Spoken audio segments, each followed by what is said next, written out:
Pete, August 8th. It's going to be a big day in the history of robotaxis.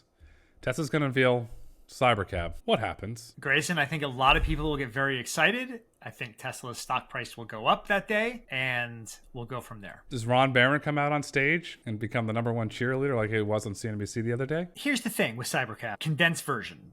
We've heard promises before about Tesla and robotaxis many, many times over the years, as you know. What strikes me as different, a little bit different this time around, is we're not just talking about the future. We have a pretty tangible date in August 8th when Tesla is set to unveil CyberCab, but the devil's in the details. We'll see something on August 8th. When does it get deployed in commercial service? How good is the autonomy? Those are my two big questions right now, and I don't know that those will be answered on August 8th. So on one hand, this feels more tangible, promises of years past, but on the other hand, let's see what we get. And then we can kind of rank our excitement on a meter. Do we get two vehicles? One CyberCab with the steering wheel and pedals, one without? And I asked that because the one with the pedals and the steering wheel would allow them to avoid getting this exemption to start testing the vehicles. And it could potentially be the Model 2. Well, you could see Tesla also have something without steering wheel and pedals and try and go the Zoox route, where they just self-certify that this meets FMVSS and kind of roll that dice and go from there. But I don't know. That's an interesting thought, because on one hand, you have the Tesla-owned fleet that Elon described, and then you have, obviously, owners of Tesla vehicles that obviously are not losing their steering wheel and pedals anytime soon. So maybe it gets split along those lines. What fleet does the company operate? What is available on a Turo-like network? That's an interesting thought. The market's concerned about the potential of an Uber rideshare network. RBC's been fielding phone calls about shorting Uber, shorting Lyft. I'm not sure how Lyft stays in business. It was funny. You and I were talking when I came back to the airport, and I'm going to get in an Uber the other day, as you're well aware. And I pulled up. It was $140. And I caramba, I got down to the airport. It was $70. Lo and behold, I don't know. I dusted off the old App Store and opened Lyft.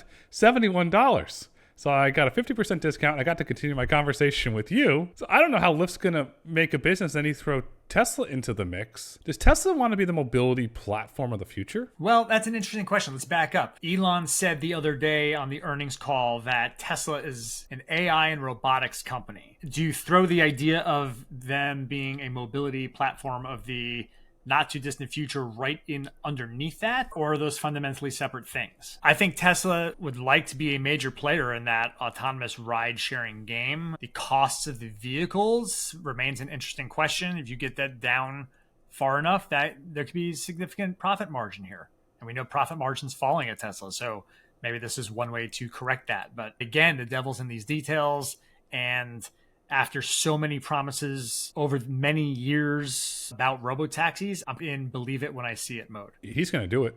If you listen to the earnings call, it was all about autonomy and robotaxi. Yes, does he want to be an AI and robotics company first? Yes, he clearly stated that. But all signs point to autonomy. I'll believe the AI first company when they introduce Dojo Cloud, because then you can compare it to Microsoft Azure, Amazon AWS, Google Cloud Compute. Then you're an AI company. Today, you're a mobility company. The concerning thing about the earnings call and the focus on robotaxis was kind of like Elon's a master of talking about one thing and getting us excited about one thing when there's something else we should be focused on. And that's the promises that they're going to bring a lower cost, high volume electric vehicle to the market. I was listening to that. I'm like, wait a minute, what happened to the electric vehicle company here? That's a big concern, because we can talk about Tesla's future as an AI and robotics company or as a mobility platform company, but present day, they're an electric vehicle company and they're an automotive manufacturer. As much as some people don't think in those terms, they're very innovative in a lot of ways. But let's not forget that that's what the present business is. And the present business has been dwindling in problematic ways. And now all of a sudden there doesn't seem to be a definitive short-term time frame for that higher volume vehicle. They are an auto business. There's no doubt about it. There's a lot of other business inside that. You can use the alphabet term, other bets. There's clearly other bets going on inside. Let me throw you a curveball. Do we get to the point, this is Elon, so anything's possible, an announcement could come, where he goes on X one day and says, that's it, it's over. We're no longer going to sell you a vehicle. You can only subscribe, which becomes a glorified lease. Does that and how does that move the market? That could move the market in a pretty dramatic way, because then after the subscription's over, those vehicles then go into that quote-unquote robotaxi fleet. That would be a major curveball for the auto industry, and I think that would prove to be very popular with consumers, no doubt. That day could very well come. That would not surprise me one bit, and I think it'd be an intriguing and promising new business model, especially as obviously the software becomes the value. They can sell you or lease you the hardware for a minimal price. The software's key. I have an electric vehicle. It's from a manufacturer, and I said this before, I'm going to behave and do what my wife says and not name the manufacturer as much as I really want to. My vehicle had to go in for a variety of problems. It was in the shop for 8 days. 8 days. I've never had this happen. 8 days. Electric vehicle. They had to fly in. The head engineer from this company had to fly in to personally work on my vehicle. I had a coffee with the gentleman this morning. Very nice gentleman. With that aside, the problem was software. 8 days in the shop to diagnose what it was to update the software. Found a Model X. Let's just spell it out. Sexy. If I had one of the sexy fleet vehicles or the Cybertruck, I would have done it when it parked in my garage. I wouldn't have been in a loaner vehicle for 8 days. Software is fundamentally the game changer in where the value is. That's what this all comes down to, is the software. And you obviously see a lot of traditional automakers really struggling to figure that out. Look at all the recalls related to software right now. And obviously Tesla's not immune to that, because we're seeing the conclusion of the long NHTSA investigation into Tesla Autopilot here in late April. On the other hand, of course, I think Tesla is by far and away the pioneer and trailblazer of the software-defined vehicle, and fixes can come much, much faster. Although autopilot is problematic and we're not necessarily seeing improved performance, I don't think. Or at least there's still crashes that are occurring on a regular basis, sometimes with the same issues. So NHTSA obviously examining how does autopilot keep drivers engaged, and found that there's shortcomings in that. But that's one kind of narrow lane here that I'm diving into on the software-defined vehicle. But I think Tesla's no question well positioned to take advantage of the software-defined vehicle far more so than other automakers, but they're not immune to problems. Not always immune to problems when you're a pioneer. They're building, not a new company, they're building a new industry. Because if you go back on my theory around subscriptions, Porsche tried it with the program in Atlanta. Cadillac tried it with their program in California. They tried it in Beverly Hills. It was actually interesting. I think the NDA is expired by now, but if it's not, okay, call me. The Book by Cadillac program, one of the big deterrents, they're looking at putting the staging of the vehicles to Beverly Hills Hotel. Wolfgang Puck, the famous chef of Spago, is a brand ambassador for Cadillac, or was a brand ambassador for Cadillac at that time. Did a lot of the catering at the Dorchester collection, had Wolfgang Puck at the Bel Air. It was the parking cost to stage the vehicles was one of the big deterrents to that. So if Tesla introduces an all-you-can-eat mobility platform, and this is human-driven now before we get to autonomy, human-driven, where you can buy a Turo-like element where you can then lease it out, so you can put it at, let's stay in the LA basin. You can go to Central City, very cheap parking compared to the Beverly Hotel, the Hotel Bel Air. That's $55 a day. That was back then, probably $75 now. The park at the mall, say $5. Okay, so you have that included in that. You include unlimited supercharging. Now here's the kicker. You include insurance. For one flat fee, no maintenance, no insurance, no charging, one flat fee. CPI is hot. Inflation's rising. We got the report today. Bank of America did a fascinating report on grocery prices, increasing the biggest stickiness of inflation.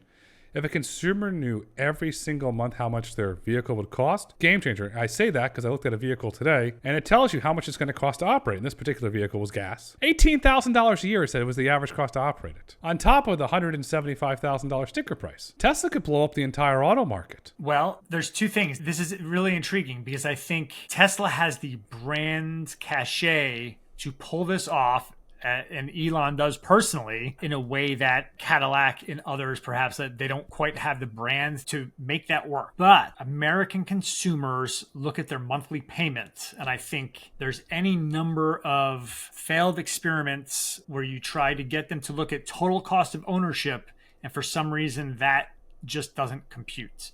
And certainly look at the slowdown in EV sales is one example of that across the industry. Is clearly total cost of ownership should be lower with an electric vehicle, yet I think consumers are not yet that far along. They're looking at that monthly payment on their vehicle. But here's the kicker, because I'm going to be me and have fun. What if you incorporated the American Express Rewards program or the Chase Rewards program, and you got points? You were allowed to pay your monthly payment with a credit card. Maybe it's 10x points. Mr. Diamond, sir, if you're listening, put it on the JPM Chase Rewards platform. American Express, Mr. Squire, you could do the same thing, sir. What if you 5x or 10x the membership reward points? That's game changes. And all suddenly, your monthly payment, you're $500 a month. Now you're getting 5,000 reward points. By subscribing to a Tesla, you're one step closer to a vacation, which, as we see from consumer spending, consumers continue to spend on vacation. Well, what if you get that vacation for free for driving a Tesla? That's game changing. That is very intriguing. I guess I'm curious, is the prototypical Tesla customer right now or the prototypical early adopter, are they focused on that value, or are they willing to pay for those premium experiences, services, vehicles anyway? Why pay when you could use points? Every corporate consultant I know uses points for all their personal family vacations. And if you look at American Express, if you're going to pay for points, they'll give you points back. Certain programs inside of JP Morgan Chase, you pay for it, you get a bonus, 10x bonus for using points. They're incentivizing because it builds loyalty. More swipe fees. It's all about swipe fees. Well, what does that do? That increases the swipe fees revenue for the banks. And what do the banks do? They underwrite the vehicles. Because Tesla's not going to hold the vehicles on their balance sheet.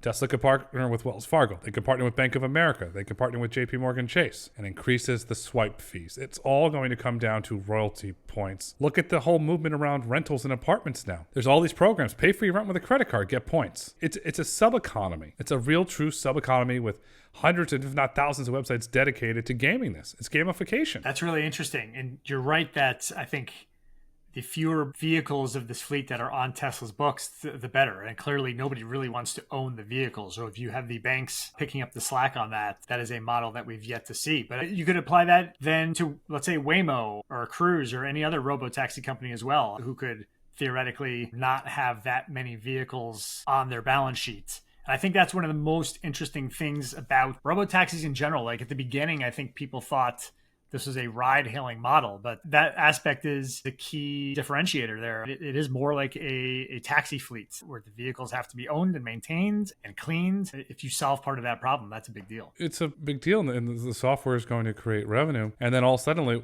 what do banks have? Some of the largest employers in the United States. So then you start incorporating the Tesla service or the ride-hail service into that as the corporate preferred partner for travel. Now you're starting to generate a whole nother revenue stream. You can go down this partnership route if you go subscription, and that's what really starts to generate revenue. Well, that's human-driven. Now we get to the autonomy side. You factor in autonomy that you can 100x that revenue and that opportunity. Let's say you're at the downtown office and then, okay, well, let's move the fleet up to the uptown office because we have individuals that need to go, and you could run these fleets all day. Practical? It's true. But from a Tesla perspective, August 8th, they're going to announce it. But when do we actually see a vehicle go into production? That'll be 24, the vehicle production, 25, 26, 27, 28. Or are you and I in retirement home having a conversation laughing about this one day? If you think about the idea that I think Elon started talking about the robotaxi future back in 2016, 2019, 2020, 2021. There's websites out there where you can look at the list of promises. I think that anything is possible there. I guess I think it would be here before we're in the nursing home, but I guess you rule nothing out at this time. Like back to what I said at the beginning, I'll believe some of this when I see it. And I'm skeptical of everybody in this industry who's made these big promises and delivered in uneven fashion depending on the company. But Elon has given us reason to be very skeptical of yet another robotaxi promise. So if they're betting the company on AI, robotics, robotaxi, I feel like that's really risky. If I was an investor, which I'm not, obviously, I'd be worried about this pivot from electric vehicles to something that has failed to materialize time and time again. And now there's this promise of, well, here it is coming August 8th. Well, what do we learn August 8th? When does it go into production? When does it start to be commercialized? When is there an ROI? Those questions better be answered on August 8th and not in a long-term way. Where do they test it? They introduce it. Let's say they get a prototype fleet. I'll be generous. 50. I'll be very generous. A prototype 50. Where do they test it? Do all roads go through Phoenix? Do they start in Austin? Do they start in Houston? Do they start in Dallas? Where do you think they eventually start testing it? Because to me, you're going to have to test the vehicle, the CyberCab, before you actually put it into commercial use. And I think something that's important to note here is, yes, they have hundreds of millions of miles of data collected from autopilot, from full self-driving, from enhanced autopilot, etc. And I think that will be helpful in developing this. But on the other hand, I think it's really important to delineate. All those have a human driver behind the wheel. So how much can you develop something where a human has no role in the driving process? That's backing up a second before you get to where they test it. But yes, I think you're spot on. I think all the places that have business-friendly regulations or no regulations. Probably not California, Phoenix, Austin, Florida, points in between, Sunbelt, for different reasons than why self-driving trucks have rolled out in the same areas, but some of those reasons overlap. So I think across the Sunbelt is where we would speculate that some of that testing happens. And Phoenix is an epicenter in a lot of ways. That would be my bet. What if, two scenarios here. Tesla took over Apple's property in northern Arizona for testing facility, where Tesla publicly announced they built their own castle, like Waymo has, for testing. Does that change the game when they have their own test track dedicated to autonomy? Does that say that they're really taking this serious now? What it would say to me more, Grayson, would be that the timeline for getting this commercialized is long, but you're not going to test it on public roads in a mainstream way. So I think that's a prerequisite, is that they're testing it on a closed course somewhere. But how many miles do you want to do there? How many miles do you want to do on public roads? How many in simulation? I guess I would not be overly reliant on closed course testing if you are really going to promise this thing's going to be operational in 2-3 years. How long has it taken Waymo to go from square one to where they are today? How long did it take Cruise before they obviously had some serious problems, before they had to call a pause? How long has it taken Zoox, founded in 2014, to today, where they're really just kind of starting to think about offering a very small scale 5-mile geofence service by the end of this year? So if you look at the big companies that have done more right than wrong, is Tesla on a 10-year time frame? Like, that won't go over well with Wall Street. No, it's a decade. And I don't have any data on this, I'll ask you, has Tesla ever put a Tesla FSD vehicle on the road with no driver in the vehicle, ever? On a public road, I don't know. You would have to assume that they've tested that on a closed course, but on a public road, not to my knowledge, but I guess that doesn't mean it hasn't happened, but that's a good question. Then the other question is, Elon was adamant on the earnings call, camera only. He didn't call radar a crutch. He didn't use LiDAR a crutch again. Are they really truly crutches? I don't know. I am skeptical that camera only can solve it without radar at this point in time. I'm going to say this. I think you can get to a certain threshold with camera only, whether or not that's safe. There's no real, what does safety mean? Like, back to that age-old question, right? How safe is safe enough? But I feel like I undoubtedly know that wherever you are with camera only, that you're going to be better with radar, that you're going to be better with LiDAR, and having sensors that have different strengths and weaknesses cross-check each other. And I think, yet again, in late April, we see a Tesla Autopilot involved accident. I shouldn't even say accident. Tesla Autopilot involved crash in the Seattle area that's fatal, where a distracted driver, who's obviously ultimately responsible for the vehicle's operations because Autopilot's level 2, was looking for his phone in the car, and Autopilot did not detect the motorcycle in front of him. He ran into the motorcyclist and killed him. This is late April. This is, how many Autopilot fatalities are we at now? We're into more than a dozen. Again, all this comes back to, yes, I think they can do this. Are they going to be pushing the limits on safety? Will regulators respond to that? Those are other major questions that, if I was an investor, I would want to have some assurance that even a slow-moving NHTSA would not ultimately be finding these systems problematic. And we can see if they're going to proliferate, if these robotaxis are going to proliferate on the road, that problems are going to be exposed much faster than they have been with Autopilot. Or even look at Cruise. When you go from a couple dozen vehicles to a couple hundred, I feel whatever shortcomings you have in your system get exposed pretty quickly. If that were to happen with a CyberCab, I think regulators would act faster. How much of Elon's Robotaxi division for the next 5 years depends on a change of administration? That's an interesting question, Grayson. We could posit that a change in administration right now would result in a more business-friendly, automation-friendly administration that would have a lower threshold for problems. On the other hand, if you look at the current administration, I think many people would argue, and probably rightly, that this Autopilot investigation that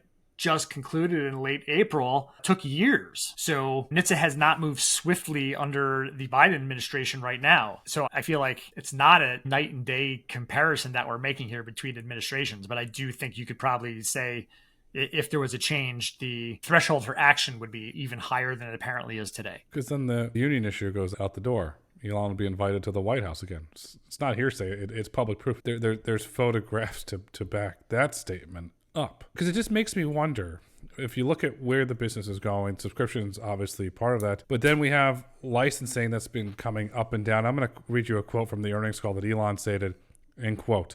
Yeah, so I wouldn't be surprised if we do sign a deal. I think we have a good chance we do sign a deal this year, maybe more than one. But yes, it would be probably 3 years before it's integrated into a car, end quote. Where there's smoke, there's fire. Yes, you're dealing with an individual that's done things against the SEC that doesn't really fear the SEC and Mr. Gensler. You can't make a statement like that if there's not some sort of ongoing material conversation. I think you're ultimately right. You can't make a statement if there's nothing there. But what constitutes a conversation? And it is pretty well couched that he wouldn't be surprised if. But, again, what's tangible here? I'll believe it when I see a MOU that's signed by a major automaker. Let's just say I'm an automaker who's interested in licensing FSD or some version of Tesla automation. Would I go with that, or would I go with GM's Cruise system, which Mary Barra has also talked about, seeing if there's value to be unlocked in personally owned vehicles for Cruise's self-driving system and licensing that to others. Waymo's working with Stellantis on kind of long-term automated driving systems for personally owned vehicles. So I don't feel like Tesla in any way owns that potential market. If I'm an automaker, there's only so many partners to go around on that too. So who is in need of a self-driving system and then convince me that I want the Tesla version as opposed to the Cruise version as opposed to the Waymo version? I'll tell you point blank who's in a lot of trouble. A lot of trouble, and I'll tell you who it is. And actually, let's have some fun. We're going to break this down. Barron's did a beautiful write-up on this. Oliver Blum, destroying shareholder value at VW when you look at the way the Porsche 911, the P911 Porsche is trading compared to Ferrari. Ferrari is unlocking immense value. He has clearly a conflict of interest as CEO of both firms. Obviously, you have the founding family that controls both entities, but they're not creating shareholder value. And now you're starting to get pressure because we see Ferrari ticker race. It is the Ferrari stock is racing away. It is functioning and trading as a luxury company, not as a car company. Beautiful write-up last week in the Wall Street Journal in the interview with the CEO there. Yes, they have the investment in Horizon Robotics for the Chinese market. Yes, I know that Audi has their internal program. Yes, I know that Audi blew the deal with Aurora way back in the day. Yes, I know there's a boulevard of broken promises. Is that the next Green Day song? Maybe it is the next Green Day song. I could dye my hair. Yes, I know that VW looked at acquiring Zoox. Do they cut the deal with Tesla to put FSD in the Audi vehicles for non-Chinese market where they clearly have the Horizon Robotics bet? And if you look at the Horizon Robotics, they filed to go public on the Hong Kong Exchange, another public document. The most redacted public filing I've ever seen. And I'm not making this up, Pete. There's a filing. I put it in the Autonomy Economy newsletter. Everybody can sign up. roadtoautonomy.com/autonomy economy. 80 pages of redacted information. Largest customer, I think over 85% of revenue, VW. They need help. They need an autonomy strategy. They need to figure out Porsche. I'm going to play right into your hands here, Grayson, because I know this is like a softball that you're going to hit out of the park, but I would stipulate that VW's autonomy strategy goes through Mobileye, and Mobileye's self-driving system is what's on the robotaxis that they're testing in Austin, Texas. And I think there's other Moya-related robotaxi deployments in Europe that are not immediately available on the top of my head. But I think VW's autonomy strategy is one that is an incremental step-by-step advance, starting with driver assist systems and going through robotaxi fully driverless systems. And they like being integrated with Mobileye on both those fronts so they can explore all ends of automation. We can cue the Green Day music, but it's a boulevard of broken dreams continues. There's no doubt about that. I have a lot of concerns around Mobileye's balance sheet. It's not healthy. I have concerns around their parent Intel's balance sheet. Stock's down 7%. Pat Gallinger's trying. It's not working. The turnaround strategy is not working. There was I think it was the New York Times, a great expose around Taiwan Semiconductor and how the cultures don't mesh with the plants. And so you have a lot of troubles with the founders. I give a lot of credit for doing that. But I have not seen from a credible industry engineer, not analyst, this is an engineer who will go on the record or off the record with me and validate the Mobileye system. No, I haven't seen it. And so we got to talk about stock performance here. Even though VW is essentially the German pension fund, it keeps a large part of that economy going. Oliver Blum needs to put a win on the board. He's under investor pressure. Here's the strategy. He steps down as CEO of Porsche, appoints a pure luxury CEO, perhaps poaching somebody out of LVMH. Stock would roar 15-20%. One of the largest owners in P911, by the way, is Mr. Bernard Arnault from LVMH. So poach one of the LVMH executives. And I say that as Mr. Arnault gets ready for the transition to put his family, and a lot of the non-family members will transition out over the next 3 to 5 years. Upper management, put one of them in charge of running Porsche. Mr. Blum stays focused on running VW and publicly announces they've licensed FSD. The stocks are going to roar. I think you're right that the stocks would immediately get a significant bump. But this is kind of like a Boeing question too. Are you going to prioritize a short-term stock bump, or are you going to ensure that this thing works over the long term and there's a credible roadmap that goes blow by blow over several years to ensure that this actually rolls out this time when you have years of unfulfilled promises as a counterpoint to doubt that it will. Sure, you want your stock bump, you can get that. But do you want this product to have the engineering metal and hard work done and it works in a safe manner for years? That's a different question. What do you have to lose? And are you willing to bet VW on that? Are you willing? That's where does someone license FSD? You're betting the credibility of your company then on this promise that is yet to be fulfilled. What credibility does VW have in autonomy? Zero. But they have lots of credibility as a high volume global automaker. And if you start to bring this other thing in and say that's the future, then that's a tightrope to walk at the very least. But certainly Volkswagen and CARIAD's autonomy, I don't even know if you say a roadmap. I feel if they were a boat, you would see them going in circles over years and years and years. And that's been their autonomy journey thus far. So certainly they don't have a blemished track record in autonomy. But on the other hand, they're not out there promising this thing on August 8th. I'm going to play conservative VW executive. I want to play conservative now. We're going to go down your road now. I'll be Mr. Conservative here. You sign a licensing deal with Tesla, not for FSD, but for Tesla OS. You put their software in the vehicle. You enable over-the-air updates. You enable the mapping. You enable the user interface, very similar to how you have Android and CarPlay. You start that route. And then as future models go, you start to add on perhaps the FSD hardware. You have a clear map that's laid out there, but you're just starting with the software. That's interesting. I kind of feel like every automaker is very reluctant to let Apple or anybody else get their claws around that data in-cabin experience. And then it kind of builds out from there, obviously. I don't see any traditional automaker, and VW certainly may be the prototype of the traditional automaker being that bold and risky. Why not be bold? One, you're going to have the consumer's demand, and then if Tesla went a full-blown subscription, you're going to have to do something. The software in traditional OEMs is horrible. Let's just call a spade a spade. It's absolutely horrendous. Tesla changed the game. Everyone said, they're not a vehicle company. They changed the game from a software perspective. Well, it's interesting, like to this point, automakers have signed on to the North American charging standard, and Tesla is now allowing other customers who own other automakers' vehicles to charge within the Tesla charging network. So automakers have ceded that point, which was pretty dramatic. And so in some ways, I guess, thinking about that, I can see how they would follow elsewhere. But what's left if you license the Tesla OS and your customers are charging at Tesla charging stations? Like, what's left of your brand? Like, how much do you let your own brand be cannibalized? It's a good question. Why don't I just go buy a Tesla? Because you don't like the interior. And there's consumer data to back that up. There's a lot of consumer data to back up the build quality. Not to call them out, but Ed Niemeyer can go down a rabbit hole for you for 3 months explaining build quality with you. So there's the build quality issue. But if you can take an Audi built vehicle, put a Tesla operating system in it, eventually put FSD in it, you've got a very, very interesting and compelling product that would sell like hotcakes. And I'm going to throw another one at you. So let's go down licensing rabbit hole. Tesla's licenses them battery technology. They cannibalized Tesla to become a giant licensing business. And what does Wall Street love? Licensing businesses. That's intriguing. I think automakers are in such a defensive posture thinking about their own survival. But anything's possible, Grayson, as we've seen many times over the years. Let's go down that route. We have Apple CarPlay. You have Android Auto. On the autonomy software side, do we have 3 main operating systems? Tesla FSD, Cruise, Waymo. Do those become 3 de facto systems?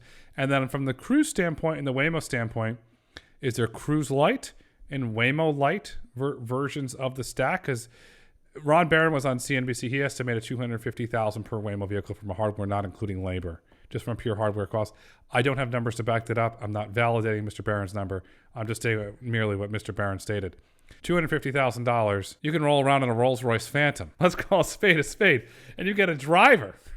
A Rolls-Royce Phantom with a driver, a Waymo car. I guarantee you 9 out of 10 people are going to choose a Rolls-Royce Phantom with a driver. Well, that's the hard part about the Robotaxi business model. If that figure is true, or let's say even in the ballpark of accurate, and then you're competing against Joe, the Uber driver, who's bringing his own Tesla Model 3 or whatever to the business, that's a lot of cost that you have to recoup before you are competitive. I do think that on the Robotaxi side, costs will continue to come down. If that's the starting point what's that cost for a vehicle in 5 years? Significantly cheaper, I would think, especially as you bring the Geely Zeekr online.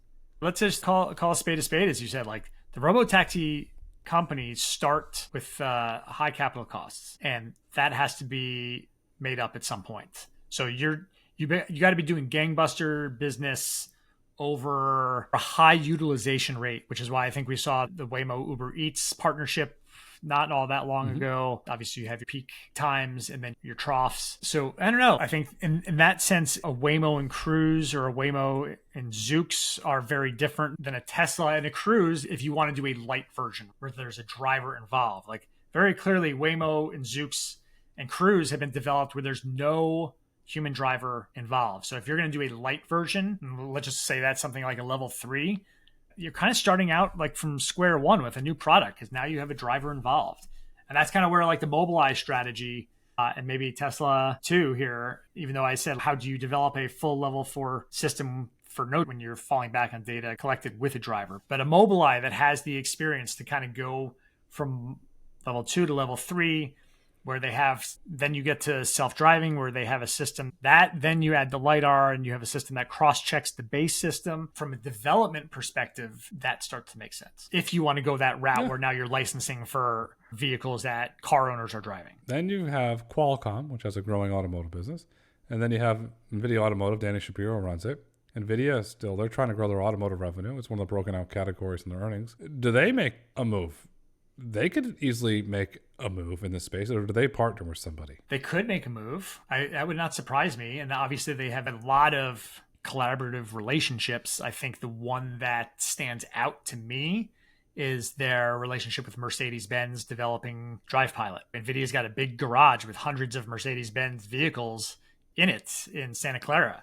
So if they were to continue down that road, that would seem to be the first place that they would turn. Purely speculation, of course. NVIDIA, I would say you're a wise and kind gentleman. The NVIDIA Mercedes could be extremely interesting. I do not see any which way that Tesla licensed to Mercedes-Benz. Building their own system with NVIDIA, expensive. I wouldn't rule out Qualcomm in that. I wouldn't rule out Waymo. I wouldn't rule out a Cruise. That's an interesting one. I have to noodle on that one because you're right. There is a lot of possibilities. I just don't think NVIDIA is going to build the whole thing. The cost is going to be too expensive. I think you're right, but you raised a point, and I think if there was to be a partner, that's who it would be. Likewise with Qualcomm, and they have an extensive collaboration with BMW. It could grow to be more and more. Do I think that's going to happen? I don't necessarily think so, but working together quite a bit now in similar fashion, and theoretically, I could see a further deepening of that relationship based on self-driving down the road. The company that we alluded to, I put them number 2 on the Autonomy leaderboard because their technical prowess is Zoox. I've been very public that it's going to be riches and niches for Zoox. But where do they fit in this giant commercial ecosystem when things really, truly get going? Zoox is really interesting. I think that as much as we saw this battle over the years shape up from a public perception standpoint between Cruise and Waymo and who's going to win this self-driving race, and it's like who's first to the market. And I hate the idea of a race to begin with. I think philosophically Zoox probably agrees. They've almost been in no hurry to join that fray, and they're very comfortable, obviously, proceeding at their own pace. They have the deep pockets of Amazon to go at whatever pace they've decided to go, and a very interesting offering that they ultimately bring to the market in this electric autonomous vehicle that has a fundamentally different experience than the car as we know it today. Yes, it's much different. It's very safe. Dr. Rosekind did a really, really, really wonderful job designing it from a safety perspective. Interesting thing about Dr. Rosekind, which a lot of people don't know and do know, he's a sleep expert. I've had some of the most interesting conversations with Dr. Rosekind around sleep, and a really cool thing, Dr. Rosekind has one of the Snoopy Omega space watches from work he did at NASA, which Dr. Rosekind, if you're listening, sir, I love the watch and you know that, but it's still a really, really cool watch that he has there. Look at Zoox. It's owned by Amazon. Andy Jassy was last month, visited them. I look at Amazon, I look at the moves made by Mr. Jassy about the expansion of Prime, and I have this theory, and I said it publicly, and I've said it to you as well, is that Amazon will introduce an Amazon Prime mobility tier, and that they will fully integrate into the offerings. Perhaps they can have Amazon Prime Video exclusives that are played in there. But the big $1 million jackpot, no pun intended, becomes a rolling casino in Las Vegas. What do you think of that? We talk about like how do automakers or any of these robotaxi companies truly differentiate their service. That, Grayson, would be truly differentiated. And Zoox probably has an early advantage in something like that because obviously they're testing in Las Vegas. They're testing up and down the Las Vegas Strip. For Zoox or any company to effectively operate in Las Vegas, it's interesting because you have, it's very like probably the only city where you really have to not only go on public roads, but you also have to have relationships with the private companies where you're going to go on non-public roads. And what I mean by that is the parking lots and the drive-through and garage of the casino owner. So if you're any robotaxi company that wants to operate in Vegas, you have to have relationships with the casinos. And what you just described would be one step beyond that. Now, not only like, hey, can we use your parking lot or driveway, but now can we take the casino experience into our vehicle as customers go around town? If I was a casino, I'd be a little skeptical of that on one hand, because like the whole casino experience is designed obviously to keep you in the doors. Like you don't even know what day it is because there's no windows. But someone who's enterprising might be, what's the cut? Like how much money does Zoox get for having that casino in the car and how much goes back to the casino? Is it an MGM branded Zoox vehicle or something like that? And I don't know, obviously, we're just spitballing here. But back to the original point, like that is an interesting, truly unique experience. And I could foresee something like that specifically in Las Vegas where Zoox is testing and planning to have commercial service. Let's not forget, let's go back in the history of Vegas. We're not going to go back to the mob and the Teamsters and Bugsy Siegel, but we're going to go back to a gentleman. He was ended up being ousted by Apollo and lost a boardroom fight. Mr. Professor Gary Loveman, the Harvard professor that went to go run Caesars for a long time. Mr. Loveman built the loyalty program, the most effective stickiness loyalty program in the history of Las Vegas. That's still in action today. When you look at the public filings around ticker CAZR, when Mr. Loveman was able to increase the revenues for Caesar around the loyalty program that he built, they would know every instance of how much you would gamble, what you'd want, and he built this whole loyalty program to drive a massive amount of revenue to shareholders. Unfortunately, Mr. Loveman's tenure got cut short under his unwillingness to live in Las Vegas and commuting from Boston, and most importantly, under the crumbling debt, the high interest rate debt that Caesars held that was owned by that Apollo ended up getting and ousting Mr. Loveman, and he lost to Mr. Harris now, who owns the Washington Commanders. And so he lost that battle. But if you take Mr. Loveman's original strategy of stickiness in the casino, you're at Caesars and you want to go to the Wynn Steakhouse for dinner. What if it will put you in a Zoox vehicle with Caesars gambling in it? You're gambling the whole way there. They're capturing more of that revenue. That's the interesting point. What if when I'm flying into McCarran, and I'm sorry, I'm still going to call it McCarran even though they've changed the name because I'm that old. What if my Zoox vehicle is waiting for me when I walk off my flight? I walk into my Zoox vehicle. I'm gambling on the way to the casino. From a casino perspective, I guess maybe that's one aspect of here's why this is advantageous to me, because that vehicle is going to take my customer directly from the airport to my casino and they're going to gamble on the way here. No time is lost. That's an advantage. I was there during CES, and we went golfing. So what if the Zoox Caesars Mobile, the Zoox Wind Mobile, the Zoox Bellagio Mobile took us to the golf course? You've got a captive audience to game the whole way to the golf course. And then it's Vegas, so there's extracurricular activities. We'll leave it at that. I don't know what you're talking about. But no more limo drivers. No, I don't either. No more limo drivers on that one. It just adds to the experience. You don't have to tip the limo driver $100, and they know when you're coming. And that's the other thing. If you look at hotels, one of the biggest metrics on hotels, not the extracurriculars, the biggest metric on hotels is RevPAR, revenue per available room. So they know, okay, Pete lands at McCarran Airport at 10:30. We know based on traffic, and by the time he gets through, he'll be here at 11:10. By the time he finds the elevator, good luck on that. Add another 10 minutes. Let's just say, simple math, you're in your room by 11:30. They know it takes an hour to clean the room. Perhaps they can have that person, yeah, you can get out of there by 10 o'clock. They can optimize that revenue. They can start to upsell you, and that increases that revenue. Not only are they getting revenue from gaming, they're optimizing their RevPAR, and that's why it's a win-win. The future of autonomy is going to come down to experiences and licensing. You know what I hate about this example is, and as going to CES, everything about Las Vegas is just optimized, to use the word that you just used, to get money from my pocket. Every single aspect of that city from the moment you land to the moment you leave is just about draining my wallet. But on the other hand, as you think about, this is a premium service that we've described that probably enhances my experience ultimately. So I do think that's a winning strategy should Zoox or anybody else pull that off.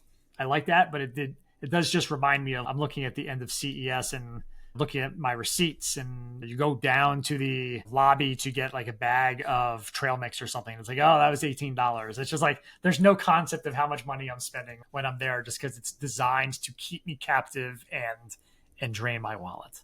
Sorry for the Las Vegas rant there, but I'm thinking about that too. It's designed to keep you spending, and Robert De Niro had the great line in the end of Casino.